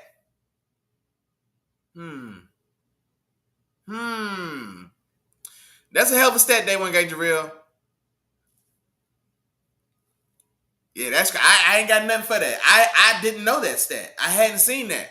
That's hitting me fresh right now. That's a hell of a stat. I ain't gonna lie. I still don't think it bodes well for long-term success, though. Is it possible that it's more exception than rule? That's the only thing I would say about that stat. It could still be possible that it's more so an exception than a rule. You know what I'm saying? And what I mean by that is AJ Brown is a top 3 receiver in football when he gets the ball. In my mind, AJ Brown is a top 3 receiver in football when he gets the ball. Not many guys that I want to take over AJ Brown if he's getting the ball. He's one of the last of these true dying breeds. I'm talking about a guy that can line up for 50 snaps with his toe on the line. There's just not a lot of those guys anymore, bruh. There's not a lot of those guys that for 50 snaps, my toes on the line. You know where I'm going. Get in my chest. I dare you. He's unpressable. I think he's probably the most physical receiver at the catch point in the league. He catches with his hands. There's not a lot about AJ Brown's game that I don't like, dog. You know what I mean? There's just not a lot of guys getting busy like that no more. Not the way he's doing it. On the line, pure X. Who wants it? You know what I mean? I like it, bro. I really like AJ Brown. So that's what I'm saying. Like, I don't think that bodes well. Like, I don't think that bodes well for the outlook of the team if we like, man, we got to limit. Like, nah, we got to find a way to fix that stat. I think there's a problem with the stat. I don't think there's a problem with that stat. Even if it's true, there's a problem with that stat. Because not getting AJ Brown the ball is not an answer. Consciously not getting AJ Brown the ball is not up for discussion. That's not an answer. You know what I mean? So I think it's more exception than rule. It's shook out that way, but there's no way I want to live that way. You dig what I'm saying? There's no way I want to live that way, telling myself that I'm only going to throw AJ Brown the ball once a quarter. No, that's bullshit. Because if that's the case, then just let him go. If we don't need him to win, cool. Send him to Pittsburgh. You know what I'm saying? If y'all don't want, as I said, if y'all don't want him, send him to Pittsburgh. Low moving costs. How far is Pittsburgh from Philly? 2 hours? 3? No, it's on the east and west part of the state. Okay, let's call it 3 hours. Send him to Pittsburgh. You know what I mean? Send him to Pittsburgh. DK's there. They know each other. They came up Ole Miss together. But that's got to be more exception than rule. That's a damn good stat. Day One Game Real boy. You on your point. You on your P's and Q's this morning, boy. I appreciate that. My dog, oh, Chop's going a low scoring affair in that Rams game, 23-21. That sounds like scared money. Hey, he damn sure is. He cooked with that now. Hey, David Gabriel, you was cooking with that, boy. Right there. I ain't gonna lie. You cooked right there, bro, for sure. For sure, bro. Hey, I appreciate you. Hey, exactly, bro. But we got to give him the ball. Exactly. I don't want to hear no stats that we better if Kobe doesn't get shots. No, that's a problem. That's a problem with that stat. I don't give a damn if the Lakers, like right now, they saying the Lakers are better without LeBron. That's a bad stat then. I don't want to be better without LeBron. I don't give a damn. LeBron, we got to find a way to win with LeBron. If we can't win with LeBron, the problem's not LeBron. That problem's with us. Why aren't we winning with LeBron? Like, have y'all been seeing that? They saying the Lakers better without LeBron right now, and they balling now. They playing good. They balling. They do look good. But I'm not going to sacrifice LeBron for the sake of Austin Reeves dropping 50 every now and again. Hell no. So there's a problem with that stat. We got to fix it so LeBron is integral. That's how I feel about A.J. Brown. Now, I'm not saying he's LeBron per se, but I'm saying it's a problem with the stat. If the stats show that the team is better without LeBron, no, it's a problem with that stat. If the stats tell me we are better without Kobe, no, it's a problem with the stat. We got to fix that. That's Kobe. That's LeBron. You see what I'm saying? Like, yeah, but hey, you did your big one. You did your big one. Now, Chop, let me get back to you. It sounds like scared money. 23-21 at the crib. Stafford's been averaging 4 touchdowns a game for the better part of 2 months. And now you want to nut up a little bit? That sounds like scared money, Chop. I ain't gonna hold you, boy. Where my score at? Because this was definitely the game of the week. Here we go. I got 30-28. I got 30-28 Seahawks in this one. Sam the man Darnold. My biggest problem in this one, because I love me some Jared Verse. He was my edge one coming into the draft. I like what you know what I'm saying? I like a lot of that defense, that young defense. Really like Jared Verse. Excuse me. My God. Really like Jared Verse. I like Brandon Fisk, what they get from him. I like that young secondary where some of the pieces back there, Cam Kinches. I was big on him coming in from Miami as well. I like him back there. The corners, though. Oh, Byron Young balling as well. About 8 sacks in the league right now as well. So he's coming around. But the corner room, who's guarding JSN today? That's my problem. Who's guarding JSN? Nobody. Nobody's guarding JSN today.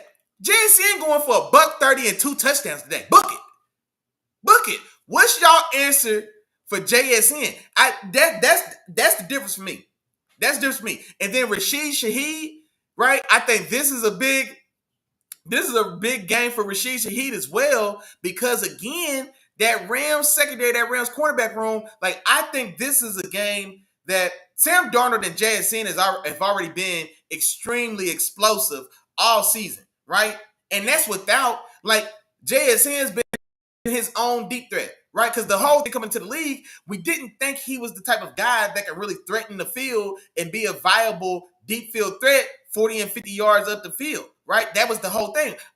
It looked like he was going to be more so in that CeeDee Lamb mode where he's going to do all his work in that intermediate, limited more so to the slot and get busy there. Well, no, he's shown this year particularly, right, because he's young, but he's shown us this year like, we had him all wrong. No, we had him all wrong. Not only does he not have to be in the slot, not only does he, can he be outside, but he can get busy upfield as well. He can be his own deep threat. And so now they've added Rashid Shaheed. So I think this is the second game for Rashid Shaheed with the Seahawks. And I think this cornerback room, I don't like the corner matchup for what they got on offense, right? And then also, old man Cooper Kupp, he's going back home to the crib. You know what I'm saying? He's going back. It's got a little subtle revenge flow for Cooper Kupp and the Seahawks as well. So I really like that receiving room. I think it's an overwhelming advantage receivers versus that Rams secondary. I think that's the biggest disadvantage as far as the matchups go in this one.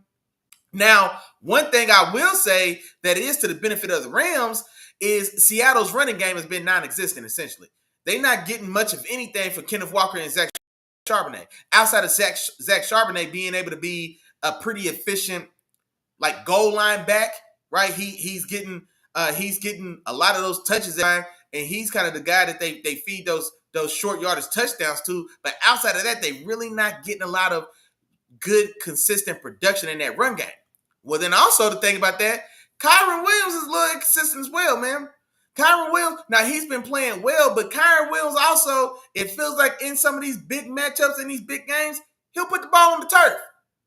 So I got Kyren Williams, who's liable to put the ball on the turf in a big spot. Nobody's guarding JSN, right? Rashid Shaheed, I think this is a good game for him to really announce himself. I think he gets a big one today because Sam the Man Darnold's been up the field now. Sam's been airing that thing out. And so I think this is a big one for that passing game. Now, on y'all side as well, Stafford's been, like I said, Stafford's been averaging like 3.5 touchdowns for the last 2 months. So he's good for 3 or 4. He is. I like Mac McDonald's defense, though. Like, I like the scheme. They blitz from any and everywhere. You know what I mean? Like, I like the unpredictableness of his scheme, right? And then also, I like Leonard Williams against y'all defensive interior line today as well. I think Leonard Williams is going to be a problem in this game, both in the run game and in the pass rush as well, getting after Stafford, because Stafford's not getting, he's not booting out. So Leonard Williams his presence is going to be felt today because Stafford, he's going to dice you if you let him sit there, but he's trying to sit in the pocket. So I think Leonard Williams against that Rams interior offensive line, I like that there. And the other guys, but primarily, him being the focal point, right? The main guy up front.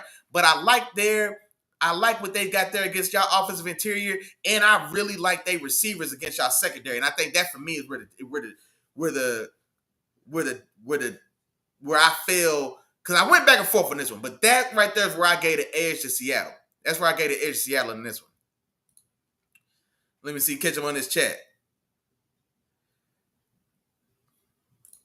Chop said this ain't gonna be no shootout. I said both defenses play well. We slow roasting today. But who's guarding JSN?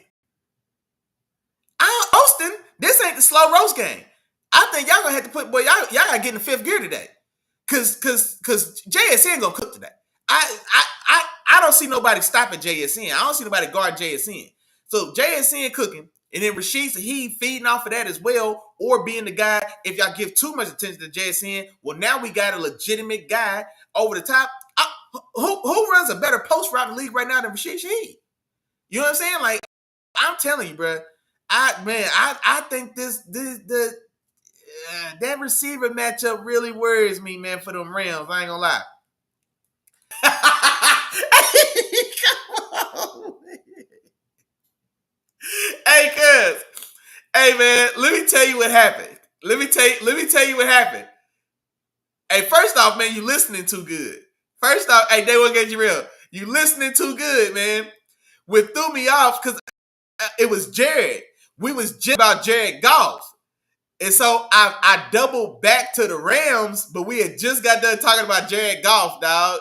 And so Jared versus Jared Goff, I almost put their names together. That's what it was, man. That's what it was. See, you listening too good. You listening too good, man. Hey, exactly. It don't matter. It don't matter who's over there, man. It doesn't matter. Who, like, right now this season, who's probably been the best corner in the league right now this season? Arguably, Derek Stingley Jr. Boy, you know what JSN did? JSN did to Derek Stingley Jr. Had that man stanky legging, man. Had that man touching earth. Had that man turning left and right. Where'd he go? That's what JSN did to Derek Stingley. Derek Stingley playing like he's looking top 2 in the league right now this season. He might not be 2. Probably the best ball skills at the position. Couldn't do nothing with JSN. Who on the Rams has a chance? Nobody. You see my dog Miles said it don't matter. It don't matter. And this part as well. Miles. It don't matter. Sam giving this guy the ball. Facts. Sam gonna get this guy the ball. That's a fact, dog. I'm with you, bro. That's what I'm saying. That's the same thing I'm saying. Chop said there is no one-man answer for him. That's a fact. He said we got to get to Darnold. Okay, yeah. He said we've already shown that he still ain't about it. Okay, we'll see. Hold on. Just let the world know again. And you know what? That's true. So, like, there is going to be a lot of pressure on that pass rush, and that does worry me. So if Jared Verse and Braden Fisk and Byron Young, because Byron Young is having a damn good season as well. If y'all, like this game for y'all defensively, the pass rush got to get there because the secondary not going to hold up. So the pass rush has to get there for sure. And that's a real reason as well, because also Seattle's not getting good balance from that run game. So they're like, you're on the that's exactly y'all path to victory, or y'all path to slowing them down. The pass rushers got to get there, but I'm not sure if they can, because I don't know if they could get there quick enough before Sam gets the ball out of his hands to JSN. You know what I mean? That's the whole thing about it. I don't know if they can get there soon enough before Sam's getting it out of his hands to JSN, because JSN gonna be butt naked most of this day. JSN gonna be butt naked most of the day, man. I'm telling you that right now. He gonna be butt naked, bro, for most of this day. And so I think Sam's gonna be able to get the ball out of his hands quick enough. And I think they're gonna use, I think this is gonna be a heavy volume day for, you know what? I said $130 and 2 touchdowns. I don't think I said any catches. I think this could be a big volume day for JSN, because I think he's gonna supplement what they're not getting in the run game. And so those 3 to 5 yard runs that most offenses can count on, those are instead going to be 4 and 5 yard pop passes to JSN. JSN gonna have something like 13 for $130 and 2 touchdowns, bro. I'm telling you. That's like when I see this game playing out, I think it's JSN left, JSN right, JSN short, JSN long, and then when we get enough of that, then we're going to get that 60-yarder to Rashid Shaheed over the top. Then we're going to get the 60-yarder to Rashid Shaheed over the top. That's what I'm seeing playing out. Now, I do think that Seahawks defense, like I said, I like the advantage Leonard Williams in that defensive interior against y'all interior offensive line. I think that's a weak point. And so I think they can make it, they have a chance to make it ugly there. But also, Stafford's dealing now. Stafford's dealing. Him and Devontae are really locking in, especially in the short red zone. You know what I mean? Devontae's the single receiver in y'all goal line packages. You know what I mean? Like, it's not Puka. It's when y'all go goal line, y'all go 13 personnel on goal line, and Puka's off the field, and it's Devontae. And they cashing them hoes in. I think Devontae got 6 touchdowns over the last month. You know what I mean? And so I do think there's going to be points on both sides, but like I said, those matchups I was talking about, man, I like some of those matchups better on the Seattle side. Hey, Pretty Tony said we might have to go 150 all-purpose. Hey, even some screens. Hey, yeah, I'm telling you, yeah, man. I think it's going to be JSN, man. Look, y'all, they're going to OD on JSN today. They're going to OD on JSN today. That's exactly what I'm thinking, bro. I'm with you. Let's see, Alexa Volk. Man, what type of names y'all doing? Alexa Volk B38. All right, I'm with you. What's going on? He said he's always watching NFL on Screen Variety TV. He registered last year. He still enjoy it. All right, man. Hey, shout out to Screen Variety. Now, what's your team? What team you watching on Screen Variety TV? Alexa Volk B38. What team you watching? What team you watching? Now, what's going on? Hit that like, share, and subscribe button while you're in here, big dog. Let's see.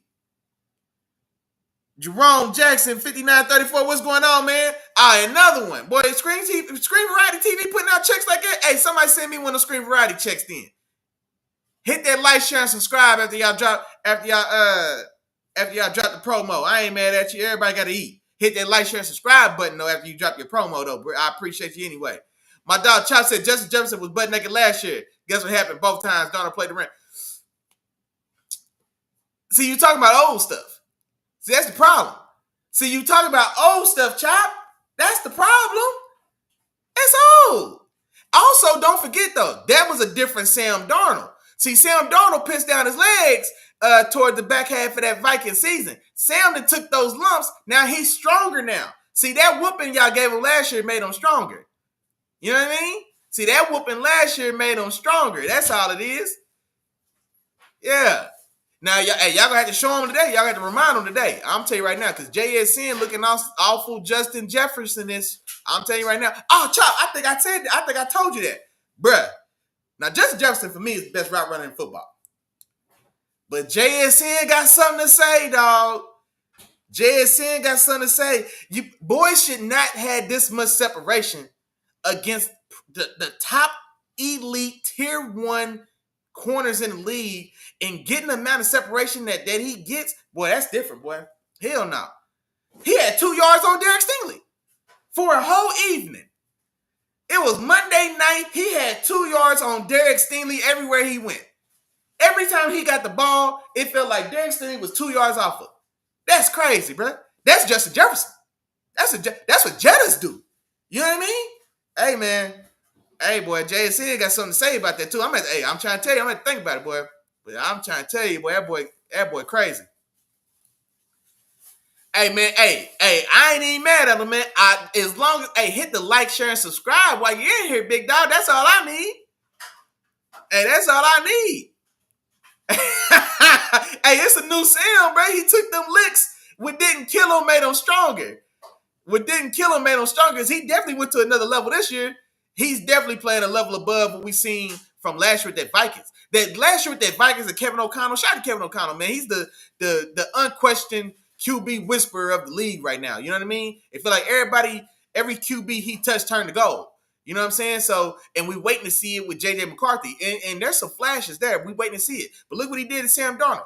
Look what he did. Matter of fact, ZB was in the chat on Wednesday, man. Shout out to favorite coworker ZB. ZB had to remind me, Daniel Jones got some of that Kevin O'Connell talk, got some of that Kevin O'Connell magic last year. I forgot all about that. Yeah, because when he got released or cut mid-season, he did end up signing for the finish out the season with the Vikings. And yeah, and now look at Danny Dimes now on the other side of Kevin O'Connell. Look at Sam Darnold now on the other side of Kevin O'Connell. Kirk Cousins got $100 million from Atlanta on the other side of Kevin O'Connell. You see what I'm saying? So, hey, man, Sam Darnold got that Kevin O'Connell magic, and now he rocking and rolling. He rocking and rolling now. I'm telling you, he's a whole nother animal now. I'm telling you. Now, I can't wait to watch that game. That's going to be a good-ass game. And I tell you what as well, I'm mad because, like, why isn't this? Well, okay, Sunday night's still a good game. Sunday night's a good game. We got Detroit and Philly. So I can't be too mad about that. But Monday, like, this could have been a Monday night game. We got Dallas on the road at the Raiders on Monday Night Football, and meanwhile, we got Seattle and Los Angeles. And matter of fact, they in the 3 o'clock slot. At least it's the 3 o'clock slot. Right? Hey, Chopper, y'all the 3 o'clock slot? I hope it's at least in the 3 o'clock window. Because if it's in the 12 o'clock window with all the other games, then what do we do, department? What are we doing? So at least put it in the 3 o'clock slot since it's not Sunday or Monday Night Football. But Monday night, we do got Dallas on the road at the Raiders. Give me Dallas in this one, 30-24. Matter of fact, that ain't enough points. That ain't enough points. For as trash as that Raiders offense is, and if the Dallas can't do nothing, they can beat up on a bad defense. 35-24.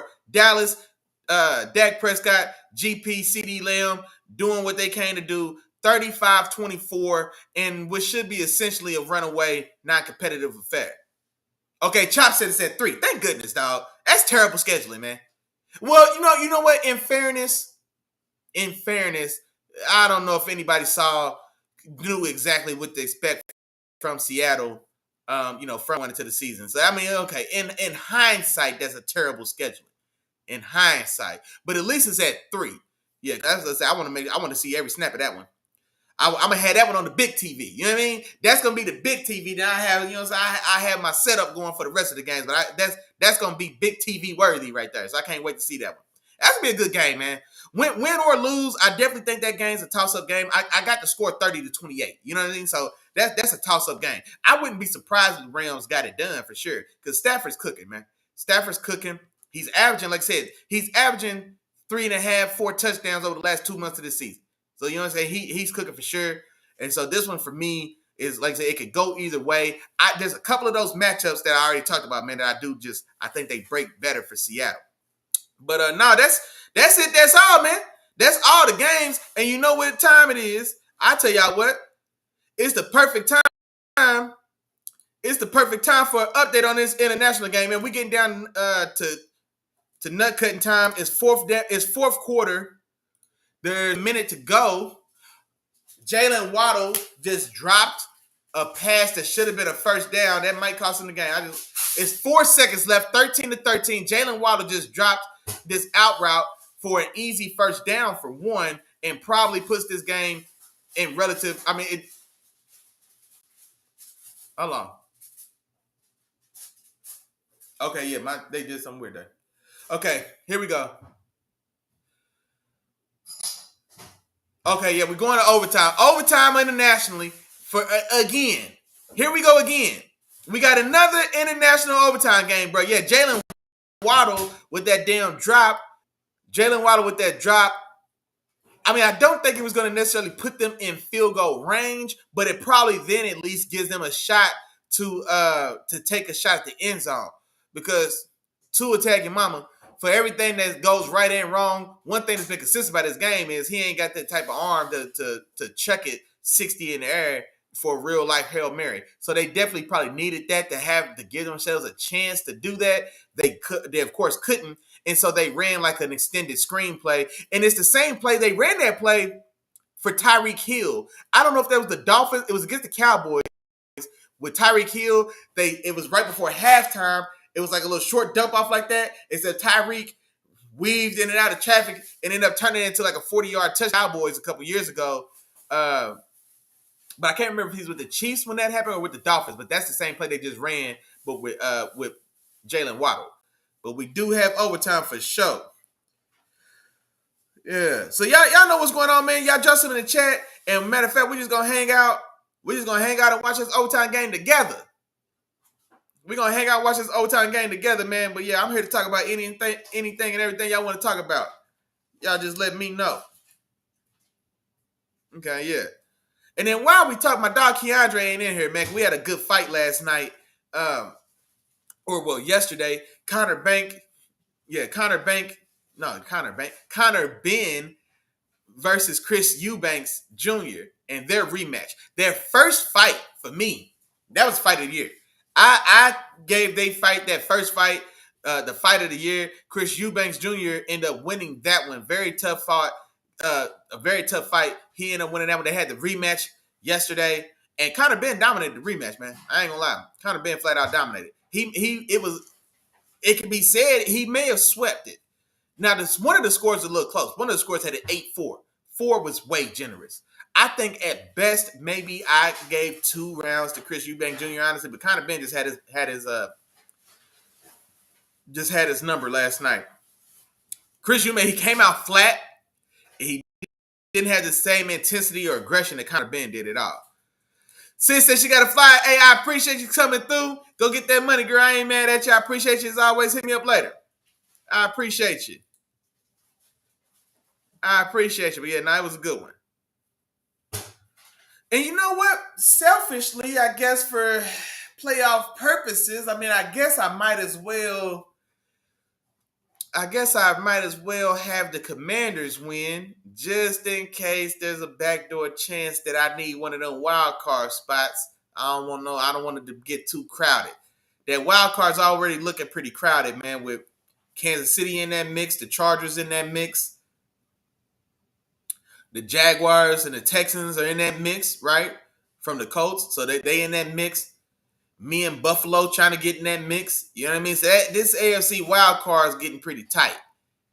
We got about 3 seats for six dancers. So we'll see how that shakes out. Let me see. Hold on. My dog Devin Gage said, how I feel Tank. Man, look. First off, man, look. Tank a hoe, bro. Tank a full-fledged hoe. And I'm going to tell you, like, even outside, like, just in general, bro, like, I can't respect it, dog. Like, and I don't necessarily knock it, because I'm not going to tell nobody don't make $50 million fighting Jake Paul. I'm not going to tell nobody don't make, 15 or so million fighting Ryan Garcia. I'm not going to tell nobody don't make, I'm not going to tell nobody don't make $10 million to fight Rolly Romero. You know what I mean? These puffed up bums. You know what I mean? So, but I can't respect it, man. Because he flat out just punked out on some of these big fights that he wanted. But then his legal battles specifically, he's tripping, bro. Because it's one thing, like, it's too much smoke for that not to be some fire. This isn't the first time he's had these type of charges. You know what I mean? Beating up on his girl. You know what I mean? I don't know if it's girl, but beating up on his women. Allegedly. You know what I'm saying? I'm not here to, I don't know anything more than what we know in the public. But like these type of allegations that send to follow him, I think Jake Paul said that in this particular one, there's even like video footage or something like that. Like, man, yeah, I ain't got time for that, dog. I ain't got time for that. You already, and it's crazy. Cause I ain't want to call him like a, cause he's talented. He's got skill. He's got real ability. Off though, man, he ain't got no heart. Is what it is, bro. He ain't got no heart. If Tank Davis had Devin Haney's heart, he'd be a Hall of Famer. He'd be all time. If Tank Davis had even Shakur Stevenson's heart, he'd be all time. You know what I mean? But he don't. It ain't in here. You know what I mean? Everything on you ain't in you. You know what I'm saying? He ain't got no dog in here, bro. And so, like I said, I can only go so far with that type of stuff. Like, I can appreciate his skill and his talent. I like seeing a knockout, a dynamic knockout just as much as anybody else. But it's interception. First play of overtime. My dog Chops boy, Marcus Mariota, throws an interception. Game is over. Yeah, this over. Or it should be over. Miami's taking the field now. Yeah, Mariota. Come on, man. God dog. But yeah, man, I'm done with Tank, bro. If he putting his hands on that woman, he need to pay them consequences, man. He need to pay them consequences. I ain't gonna feel bad about it at all.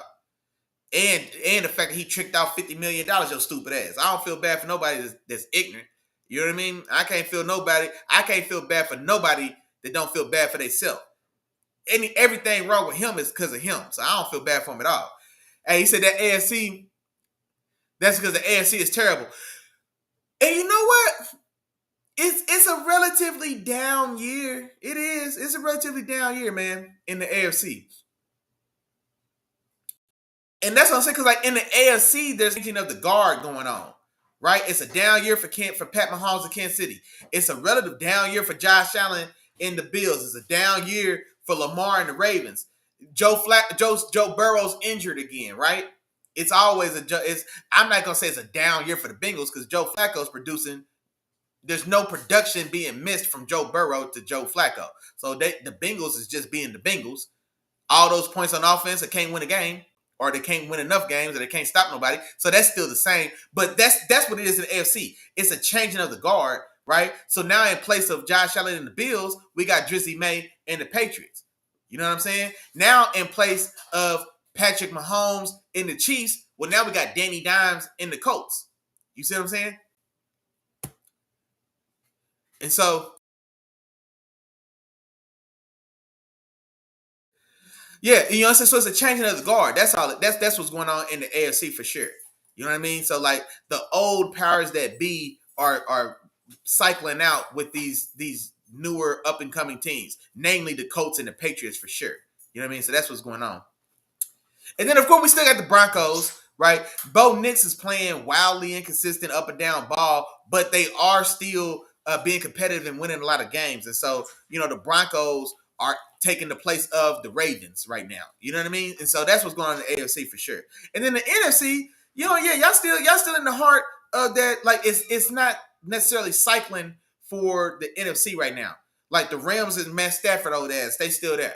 You know what I mean? Like the Seahawks are coming up. So the Seahawks are kind of supplanted the Niners because the Niners had been that other power in that NFC West. And so now instead it's the Seahawks, but it still gives us that same feel, right? And then you still got the Eagles. You still got the Lions that are still relevant. And so it's not as much change going on in the NFC versus the AFC is going through like a full reset right now. That's all it is. That's all it is. But that's a good point, though. All right, here we go. Tua attack your mama. It's 2nd and 6. All right, hurry up and kick the field goal for Tua, get the ball back and do something stupid. Goodness gracious. Goodness gracious. Yeah, they inside the 20. Run the ball. Oh, my God. I'm telling you right now, if they get cute and 2 of those are interception, because they get too damn cute, I want him and McDonald fired on the plane home. Okay, here we go. Just a toss play to Devine A-Chain. He picks up. It's going to be first down and 10 from about the 11-yard line for this Vikings game. Or excuse me, not this Vikings game. For this Dolphins game. Yeah. So this one is all but over, essentially. So the Dolphins are, yeah. The Dolphins are just positioning themselves to take this one on home. Okay, here we go. They set the field goal unit out here now. So first and 10 from the 11. Field goal kickers out there on the field to go ahead and put this one away. And kick is good. Dolphins win this game in overtime, 16-13. Dolphins win this game in overtime, 16-13. There we go. Okay. Hey, and you know what that means? It means we made it. It means we had came to the end of the road. It means we came, we saw, and we conquered. And so y'all know that means it's time for that real member roll call, man. Y'all know what's going on before we get up out of here. Shout out to all the members in the building, man. Shout out to my dog Chop coming through, hollering at your dog, man. I appreciate it. Shout out to my dog Day One Game Jarrell. Shout out to the little sis in the building as well. Appreciate y'all. Let me see. Shout out to the bots, man. Hey, I hope y'all hit that like, share, and subscribe before y'all got up out of here, though. Shout out to my dog Pretty Tony the Painter, man. That's Prospect and Precision Paint, the greater Atlanta metro area, man. But he will travel, man. Planes, trains, and automobiles. He can get to you. It's 2025. Tap in with my dog, man. Prospect and Precision across all social media platforms. Which reminds me, man, if you in that greater mid-Missouri area, man, holla at my dog Keandre, man. Tell him that's the cap mother shit, man. Telling your dog Willie Jack sent you up there to Jeff City Hyundai as well, man. Go up there and get you something on 4 wheels. Let me see. Did I get my dog Day One Game Jarrell? I think I did. I'm looking for the rest of y'all. Hold on. I know I'm missing the T. Oh, Mom Deuce is in the building as well. Of course, asking everybody, reminding everybody to have a blessed day as always. And of course, I would be remiss if I didn't shout my dog out. Low dog, man. South Memphis very own, man. Memphis finest was in the building, man. And just like that, we say the same thing every week. Feel free to say it with me at home. If I forgot to say your name, hey, damn, man. Hey, my bad. But charge it to my head. And don't charge it to my heart. You know I'm thinking about you, big dog. Appreciate all love, support as always, man. Appreciate y'all getting up in the morning, tapping in with the dog. I know some of y'all, you know what I'm saying? I know some of y'all might have had a long night last night, and you still got up and tapped in with your dog. And so just like this, you got 15 minutes, man. Y'all know what time it is. Get your fantasy lineup together. Tell your wife and kids to find something to do so they can get out your way. You lock in, man. You turn your favorite team on your favorite TV. You sit on your favorite couch. You get your favorite adult beverage. You hold it in your favorite hand, and you get ready to watch your favorite team play some good football, man. Good luck to you and your team, unless your team is playing my team. And other than that, y'all have fun. Y'all be safe. Tech on Wednesday, 7 o'clock. Where Willie was right, where Willie was wrong. We will be back. Y'all know what time it is. Peace.